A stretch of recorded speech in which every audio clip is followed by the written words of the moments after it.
साथियों नमस्कार। Welcome to astro ज्ञान।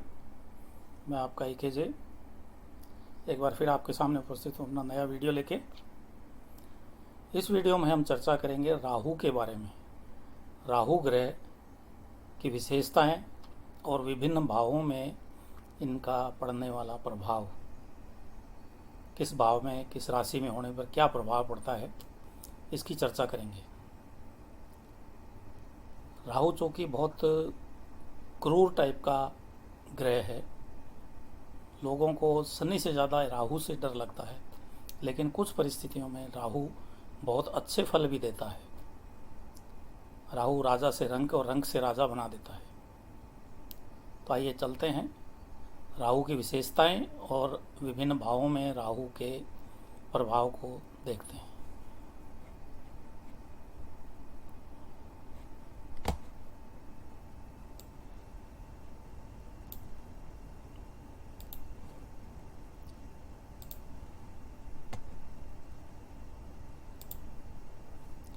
सबसे पहले राहु ग्रह की विशेषताएं। हिंदू ज्योतिष में इसे छाया ग्रह कहा गया है। इसके पूर्ण रूप से ग्रह की मान्यता नहीं दी गई है। वैज्ञानिक भाषा में इसे उत्तरी भाग यानी नॉर्थ नोड कहा गया है। इस ग्रह की कोई राशि नहीं होती, लेकिन यह ग्रह जिसके साथ किसी भाव में आ जाता है उसी ग्रह के समान फल देने लग जाता है। अच्छे ग्रह के साथ अच्छे फल देता है और पापी ग्रह या बुरे ग्रह के साथ, दुष्ट ग्रह के साथ वैसे ही फल देता है। राहु ही सूर्य तथा चंद्र ग्रहण का कारक होता है, कारण होता है। राहु के कारण ही सूर्य व चंद्र ग्रहण होते हैं।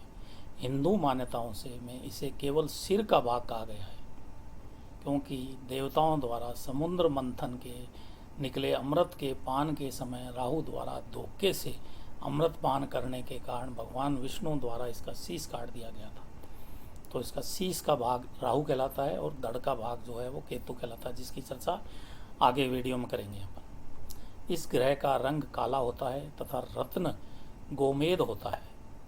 राहु एक राशि में 18 माह तक रहता है। राहु मुख्यतः बुरी चीज़ों का कारक माना जाता है, जैसे जुआ, धोखा देना, रात्रि, जहरीली गतिविधियाँ, यात्राएं, चीज़ों का गुम होना और छिपा हुआ धन आदि। ये सब राहु की विशेषताएं हैं। तो आइए अब चलते हैं राहु का विभिन्न भावों में 1 से 12 तक के भावों में क्या क्या प्रभाव पड़ता है उसकी चर्चा करते हैं। प्रथम भाव में लग्न में राहु जातक को बहुत बड़े बड़े प्लान बनाने वाला बनाता है, यानी वह प्लान बहुत बनाता है लेकिन उनको क्रियान्वित नहीं कर पाता। अगर इस भाव में राहु अग्नि राशि में है तो यह जातक को घमंडी, जिद्दी, अड़ियल तथा स्वार्थी बनाता है। इस भाव में होने से जातक का आचरण बहुत खराब होता है। केवल अपने बारे में सोचता है, बस अपने बारे में ही सोचता है, मतलबी होता है। यहाँ तक कि अपने जीवन साथी को, अपने लाइफ पार्टनर को भी कुछ नहीं समझता। अगर राहु नीच या पीड़ित अवस्था में हो इस भाव में तो जातक को अपराधी भी बना देता है। इस भाव के कारण जातक सामान्यतः बिना बालों वाला यानी गंजा होता है तथा बड़ी आंखों वाला होता है। यह था प्रथम भाव। द्वितीय भाव में इस भाव में राहु होने से जातक खरा खरा तथा ऊंची आवाज़ में बोलने वाला होता है। हमेशा सच बोलता है, चाहे सामने वाले को बुरा लगे। इस भाव में राहु यदि शनि की राशि में हो तो जातक मिथ्यावादी, झूठ बोलने वाला होगा। चूँकि यह भाव धन का भाव है, इस भाव में राहु जातक को बुरे साधनों से धन कमाने का बनाता है, यानी धनवान बनाता है। हमेशा पैसा कमाने के बारे में ही सोचता रहेगा, चाहे वह किसी भी अवैध मार्गों से भी आता हो। इस भाव में राहु जातक को मोह, दांत तथा आंखों में परेशानी देता है। चूँकि यह भाव परिवार का भी है, अतः इस भाव में राहु जातक को परिवार से बगावत करने वाला, बागी बनाता है, यानी परिवार के सदस्यों के साथ इसकी बहुत कम बनती है। यह था द्वितीय भाव में। अब चलते हैं तृतीय भाव में। इस भाव में राहु जातक से बहुत मेहनत और परिश्रम करवाता है। कठोर परिश्रम और कठोर मेहनत करवाने वाला भाव है। इस भाव के कारण जातक अपने परिवार में या तो सबसे छोटा होगा या सबसे बड़ा होगा। इस भाव में यदि राहु नीच का या शत्रु राशि में हो तो यह भाई बहनों के लिए अच्छा नहीं होगा। बेमतलब के विवाद करवाता रहेगा। अगर इस भाव में राहु अच्छी स्थिति में है तो यह खेल कूद, राजनीति तथा बहुत एडवेंचरस साहसिक कार्यों में पारंगत बनाता है। ऐसा जातक बहुत दिखावा करने वाला होगा तथा जबकि उसके पास होगा कुछ भी नहीं, ऐसे लोगों को शो करेगा कि मेरे पास बहुत कुछ है। चतुर्थ भाव, यह भाव चूंकि खुशी का भाव है, लेकिन राहु के कारण व्यक्ति कभी भी संतुष्ट नहीं होगा। जातक हमेशा बंगला, गाड़ी, घोड़े, वाहन आदि के बारे में सोचेगा। सोचता बहुत है लेकिन कर्म कुछ नहीं करेगा। हमेशा पैतृक संपत्ति के बारे में सोचता रहेगा, कर्म नहीं कर पाएगा। जातक को जीवन में सभी चीज़ें मिल जाएगी लेकिन वह उसका उपभोग नहीं कर पाएगा।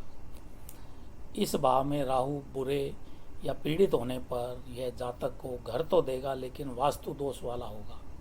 उसमें तरह तरह के वास्तु दोष होंगे।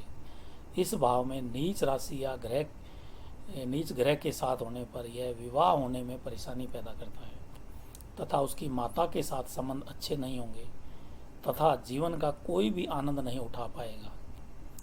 लेकिन राहु अच्छी स्थिति में होने पर यह जातक को राजयोग प्रदान करता है, जिंदगी का पूरा लुत्फ उठाएगा, यानी एकदम अपोजिट हो जाएगा पहले भाव से। पंचम भाव, इस भाव में राहु के कारण जातक का दिमाग बहुत उच्च स्तर का होगा, जिससे वह लोगों का दिमाग बहुत अच्छी तरह से पढ़ लेगा। सामने वाले को देखते ही पहचान लेगा कि उसके दिमाग में क्या चल रहा है।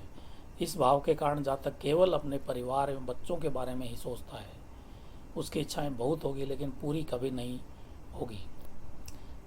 इस भाव में राहु के कारण जातक बहुत तकनीकी ज्ञान वाला होगा, बहुत अच्छी प्लानिंग करने वाला, रिसर्च तथा तकनीकी क्षेत्र में नाम कमाने वाला होगा।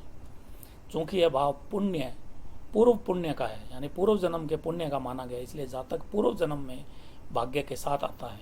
पूर्व जन्म के भाग्य के साथ जातक मेहनत तो बहुत करता है लेकिन भाग्य का साथ नहीं मिलता। तो जो कुछ करना था उसने पिछले जन्म में कर लिया, बचा खुचा करने के लिए इस जन्म में आया हुआ है। यह भाव बच्चों का भी होता है, इसलिए इस भाव में राहु के कारण बच्चों के में दिक्कत आती है तथा उससे संबंध भी अच्छे नहीं रहते। इस भाव में राहु के कारण जातक खाने का बहुत शौकीनी होगा, जिससे उसके पेट की बीमारियां हो जाएगी, जबकि स्त्रियों में गर्भाशय तथा उससे संबंधित बीमारियां होंगी। षष्ठम भाव, इस भाव में राहु बहुत मंगलकारी यानी अच्छा होगा। यह जातक को बहुत नाम तथा यश दिलाएगा, प्रसिद्ध बनाएगा। यह भाव शत्रुहंता कहलाता है, अर्थात वह शत्रुओं का नाश करने वाला होगा। लड़ाई झगड़ों में यानी शत्रुओं में उसको विजय मिलेगी। इस भाव में राहु के कारण जातक को लीवर से संबंधित, शरीर के निचले भाग से संबंधित तथा किडनी से संबंधित बीमारियां होगी, अगर वह पीड़ित या नीच राशि में है। इस भाव में राहु के कारण जातक के में रिस्क उठाने की क्षमता तो बहुत होगी, अपने प्रतिद्वंदी को हराने की भी क्षमता होगी। इस भाव में राहु के कारण जातक राजनीतिक, न्यायिक सेवा, जुडिशरी तथा स्पोर्ट्स यानी खेलों में बहुत अच्छे होंगे। सप्तम भाव, इस भाव में राहु शादी में विघ्न पैदा करता है। जातक अपनी पत्नी, पति के प्रति वफादार नहीं होगा, तलाक की स्थिति पैदा होगी। जातक केवल अपने घर, परिवार, बच्चों, ग्राहकों तथा पार्टनर, चाहे लाइफ पार्टनर हो चाहे बिजनेस पार्टनर हो, के बारे में ही सोचता रहेगा, खुद पर बिल्कुल ध्यान नहीं देगा। इस भाव में राहु की युति बृहस्पति से हो जाती है तो यह स्थिति विवाह के लिए ठीक रहेगी, लेकिन और विवाह टूटेगा भी नहीं। इस भाव में पीड़ित राहु के कारण जातक को अपने व्यापार में साझीदार ठीक नहीं मिलेगा, वह हमेशा उसे धोखा देने वाला होगा, क्योंकि यह भाव व्यापार में साझीदार का भी माना गया है। अष्टम भाव, इस भाव के कारण जातक सफलता बहुत जल्दी प्राप्त करना चाहेगा, जिससे उसका ध्यान जुए, सट्टे, शेयर मार्केट आदि पर रहेगा, यानी शॉर्टकट से जल्दी सफलता प्राप्त करना चाहेगा। इस भाव में राहु के कारण जातक को कोई पुरानी बीमारी, क्रोनिक डिजीज तथा गुप्त रोग भी होगा। इस भाव में राहु बहुत ही खराब स्थिति में को दर्शाता है। इस भाव में राहु के कारण जातक की खराब मानसिकता के कारण वह हमेशा परेशान रहेगा। इस भाव में राहु के कारण जातक का जीवन साथी की उम्र कम हो जाती है, यानी वह उससे पहले गुजर सकता है। चूँकि यह भाव आय से संबंधित है, इसलिए राहु के कारण जातक बहुत लंबी बीमार रहने के बाद ही मरता है। काफ़ी समय तक बीमार रहने के बाद ही उसका अंत होता है। इस भाव में राहु जातक को प्रसिद्ध भी बनाता है, खास तौर पर उसके प्रयासों से कानून सम्मत रिश्ते बनाने में उसको सफल बनाता है। लीगल जो रिलेशनशिप है वो बड़ी अच्छी बनाता है। नवम भाव, इस भाव के कारण जातक बहुत धार्मिक विचारों वाला तथा बहुत अच्छा वक्ता यानी बोलने वाला होगा। इस भाव के कारण जातक हमेशा भाग्य पर विश्वास करने वाला होगा तथा हमेशा फकीर की तरह ही जीवन बिताएगा। हमेशा यही सोचता रहेगा ये तो मेरे भाग्य में ऐसा ही लिखा हुआ है, मेरे भाग्य में ऐसा ही लिखा हुआ है। जातक दूसरे धर्मों में ज़्यादा विश्वास रखने वाला होगा, अपने धर्मों को छोड़ के दूसरे धर्मों को ज़्यादा अच्छा मानने वाला होगा। इस भाव में राहु जातक के पिता के साथ संबंध अच्छे नहीं होने देगा तथा उसके सिर से पिता का साया भी जल्दी चला जाएगा, उठ जाएगा, यानी उसकी पिता की मौत उसके कम उम्र में ही हो जाएगी। इस भाव में राहु के कारण जातक के जीवन में विवाह, बच्चों तथा सौभाग्य में बहुत बाधाएं आती है। इस भाव में राहु जातक के जीवन में सभी तरह की बाधाएं उत्पन्न करता है। दसम भाव, इस भाव में राहु बहुत अच्छा होगा। यहाँ अच्छी स्थिति में राहु राजयोग बनाता है। चूंकि यह कर्म का भाव है, इस भाव में राहु जातक के कैरियर में अस्थिरता पैदा करता है तथा जातक जल्दी जल्दी काम बदलता रहता है। थोड़े थोड़े समय बाद ही नया काम शुरू करता रहता है। इस भाव के कारण जातक को हार्ड वर्क करने की शक्ति प्रदान करता है। वह अपना लक्ष्य प्राप्त करने के लिए किसी भी हद तक, किसी भी सीमा तक जा सकता है। इस भाव में अगर राहु खराब स्थिति में है तो जातक को बहुत झूठा एवं धोखेबाज बनाता है। इस भाव में अगर राहु चंद्रमा के साथ होगा तो वह जातक को बहुत अच्छा प्लानर बनाएगा, लेकिन उसको क्रियान्वित नहीं कर पाएगा। इस भाव में राहु ज़्यादातर राजनीतिज्ञों, राजाओं, कूटनीतिज्ञों और बहुत बड़े व्यवसायियों के चार्ट में देखने को मिलता है। एकादश भाव में, इस भाव में राहु होने से जातक हमेशा यही सोचता रहेगा कि उसकी इच्छाएं कैसे पूरी हो।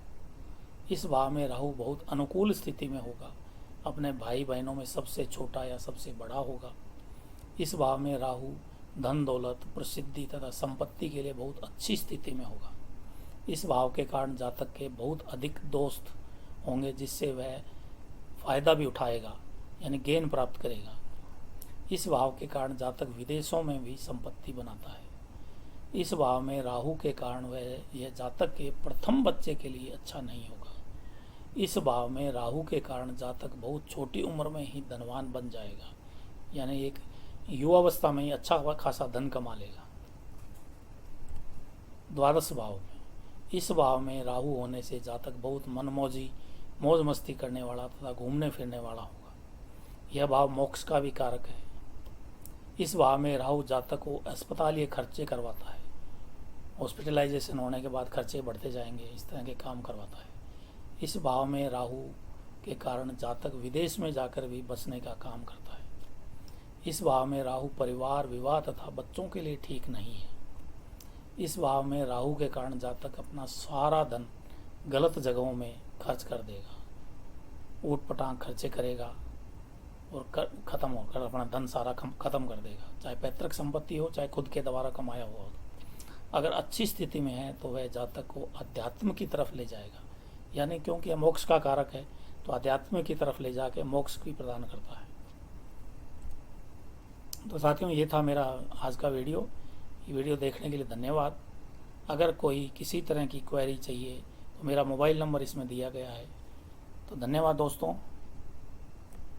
तो साथियों, ये था मेरा आज का वीडियो। इसमें हमने चर्चा की राहु ग्रह के बारे में।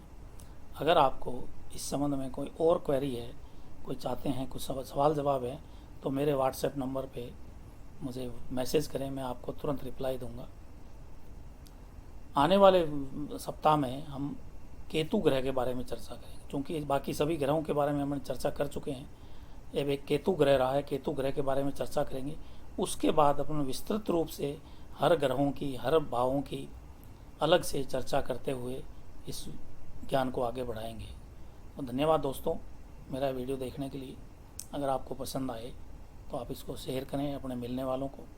बहुत सरल तरीके से मैं आपको ये समझा रहा हूँ, सरल हिंदी भाषा में। मेरे इस चैनल को सब्सक्राइब करें। धन्यवाद दोस्तों।